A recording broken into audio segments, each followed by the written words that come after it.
पौराणिक कथा के अनुसार भगवान श्री कृष्ण का जन्म वासुदेव और देवकी के गर्भ से कारागार में हुआ था। वासुदेव ने श्री कृष्ण को गोकुल में यशोदा के यहाँ दे दिया था। यहाँ यशोदा ने अपने लल्ला कान्हा को बड़े ही लाड प्यार से पाला। जितना यशोदा मैया और नंद लाला उनके नटखट अंदाज से परेशान थे, उतना ही वहाँ के गांव वाले भी कृष्ण जी अपने मित्रों के साथ मिलकर गांव वालों का माखन चुरा कर खा जाते थे। जिसके बाद गांव वाले उनकी शिकायत मैया यशोदा के पास लेकर पहुंच जाते थे।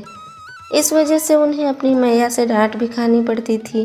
कालिया नाग का वध श्री कृष्ण की प्रचलित बाल लीलाओं में से एक है। एक बार श्री कृष्ण अपने मित्रों के साथ यमुना नदी के किनारे गेंद खेल रहे थे।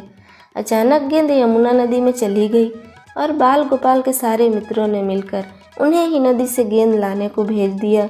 बाल गोपाल भी एकदम से कदम के पेड़ पर चढ़कर यमुना में कूद गए। वहां उन्हें कालिया नाग मिला। श्री कृष्ण ने अपने भाई बलराम के साथ मिलकर जहरीले कालिया नाग का वध कर दिया। भगवान श्री कृष्ण का जहां राधा जी के साथ एक खास रिश्ता था, वहीं गांव की गोपियों से भी उनकी खूब बनती थी। कृष्ण की बंसी की धुनें राधा को खूब भाती थी। पूरे गांव में राधा कृष्ण की रास लीलाएं खूब चर्चित हैं। किसी भी तीज त्योहार पर खूब नाचते गाते दिखाई देते थे। गांव की गोपियां भी श्री कृष्ण की बांसुरी की खूब दीवानी थी। श्री कृष्ण का आकर्षित चेहरा एकदम से गोपियों को अपनी ओर आकर्षित करता था, जो कि पूरे गांव में खूब प्रचलित थी। गोवर्धन पर्वत की कहानी से भी हर कोई परिचित है, जो कि उनकी प्रचलित लीलाओं में से एक है। दरअसल इंद्रदेव भी श्री कृष्ण की लीलाओं से अनजान थे और उन्होंने गुस्से में गांव में बहुत तेज बारिश कर दी।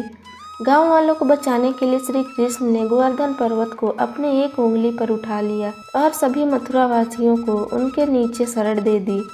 7 दिन तक बिना कुछ खाए श्री कृष्ण गोवर्धन पर्वत को उठाए खड़े रहे और 8वें दिन बारिश रुकने पर गाँव वासियों को बाहर निकलना, कार्तिक मास में अन्नकूट की पूजा भी श्री कृष्ण ने ही आरंभ करवाई थी। देवकी और वासुदेव की विदाई के समय ही कंस को आकाशवाणी हो गई थी कि देवकी का 8वां पुत्र ही कंस का वध करेगा।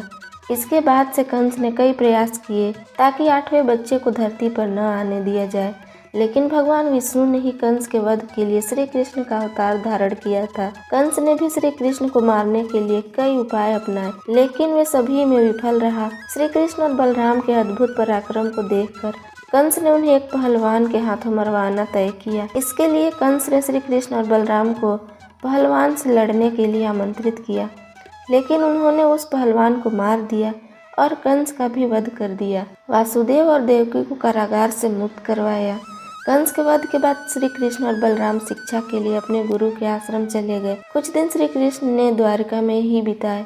इसके बाद महाभारत का ऐतिहासिक युद्ध पांडवों और कौरवों के बीच लड़ा गया, जिसका नेतृत्व श्री कृष्ण ने किया।